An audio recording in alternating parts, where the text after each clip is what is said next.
नमस्कार दर्शकों, आज की ये रिपोर्ट एक ऐसी घटना से जुड़ी है जिसने पूरे देश को झकझोर कर रख दिया है। त्रिपुरा के रहने वाले 24 वर्षीय एमबीए छात्र एंजेल चकमा की उत्तराखंड की राजधानी देहरादून में हुई मौत ने न केवल उनके परिवार को बल्कि पूरे उत्तर पूर्व भारत को गहरे सदमे में डाल दिया है। ये मामला अब सिर्फ एक आपराधिक घटना नहीं रहा, बल्कि पहचान, भेदभाव और सामाजिक सोच से जुड़ा एक राष्ट्रीय प्रश्न बन चुका है। एंजेल चकमा त्रिपुरा के उनाकोटी जिले से ताल्लुक रखते थे और देहरादून में पढ़ाई कर रहे थे। 9 दिसंबर को वो अपने भाई के साथ स्थानीय बाजार में खरीदारी करने गए थे। इसी दौरान कुछ स्थानीय युवकों के साथ उनकी कहासुनी हो गई।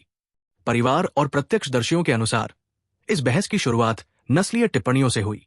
एंजेल और उनके भाई को चिंकी, चाइनीज और मोमो जैसे अपमानजनक शब्दों से पुकारा गया। एंजेल ने स्पष्ट रूप से कहा कि वो त्रिपुरा से हैं और भारतीय नागरिक है, लेकिन इसके बावजूद विवाद बढ़ता चला गया। आरोप है कि इसके बाद कई लोगों ने मिलकर एंजेल चकमा पर हमला कर दिया। उन पर धारदार और भारी वस्तुओं से वार किया गया। उनके सिर, पीठ और रीढ़ की हड्डी पर गंभीर चोटें आईं। हालत बिगड़ने पर उन्हें देहरादून के अस्पताल में भर्ती कराया गया, जहां वो लगभग 17 दिनों तक जीवन और मृत्यु के बीच संघर्ष करते रहे। डॉक्टरों की रिपोर्ट के अनुसार उनकी चोटें बेहद गंभीर थी और अंततः 26 दिसंबर को एंजेल चकमा की मौत हो गई।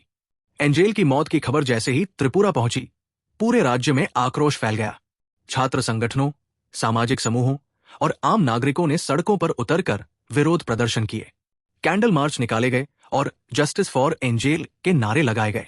लोगों का कहना है कि यह घटना उत्तर पूर्व के लोगों के साथ होने वाले भेदभाव की एक और कड़वी मिसाल है और इस पर अब चुप नहीं रहा जा सकता। इस मामले में पुलिस की भूमिका पर भी गंभीर सवाल उठे हैं। एंजेल के पिता का आरोप है कि घटना के बाद शुरू में उत्तराखंड पुलिस ने प्राथमिकी दर्ज करने में टालमटोल की और मामले को गंभीरता से नहीं लिया। बाद में जब एंजेल की स्थिति बिगड़ती गई और मामला मीडिया में आया, तब कार्रवाई तेज हुई।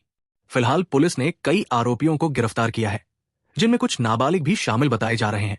एक मुख्य आरोपी अब भी फरार है, जिसकी तलाश के लिए पुलिस टीम अन्य राज्यों तक भेजी गई है। इस पूरे मामले में सबसे बड़ा विवाद इस बात को लेकर है कि क्या यह हमला नस्लीय घृणा से प्रेरित था या नहीं।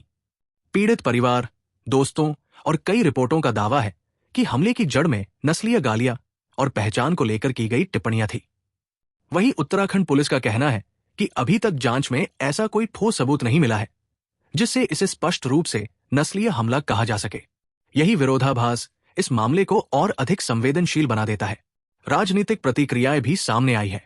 कांग्रेस नेता राहुल गांधी ने इस घटना को हेट क्राइम बताया और कहा कि देश में नफरत को सामान्य बनाया जा रहा है। उन्होंने केंद्र सरकार पर सवाल उठाते हुए कहा कि उत्तर पूर्व के लोगों की सुरक्षा और सम्मान पर खुलकर बात होनी चाहिए। वहीं उत्तराखंड के मुख्यमंत्री पुष्कर सिंह धामी ने एंजेल के पिता से बात कर निष्पक्ष और सख्त कार्रवाई का आश्वासन दिया है। राष्ट्रीय अनुसूचित जनजाति आयोग ने भी इस मामले में राज्य सरकार से विस्तृत रिपोर्ट मांगी है। एंजेल चकमा की मौत केवल एक व्यक्ति की मौत नहीं है। ये घटना हमारे समाज के सामने एक आईना रखती है। ये सवाल खड़ा करती है कि क्या हम सच में अपनी विविधता का सम्मान करते हैं या फिर भेदभाव आज भी हमारी सोच में गहराई तक मौजूद है। जब किसी को अपने ही देश में ये कहना पड़े कि वो भारतीय है, तो ये पूरे समाज के लिए आत्ममंथन का विषय बन जाता है। एंजेल को न्याय मिलेगा या नहीं, ये तो जांच और अदालत तय करेगी, लेकिन ये घटना एक गहरी चेतावनी जरूर है। हम इस मामले से जुड़ी हर अपडेट आप तक पहुंचाते रहेंगे। अपनी राय हमें कमेंट में जरूर बताइए। ऐसी ही गंभीर और जमीनी खबरों के लिए हमारे चैनल को सब्सक्राइब करें। मैं आपसे फिर मिलूंगा अगली रिपोर्ट के साथ। धन्यवाद।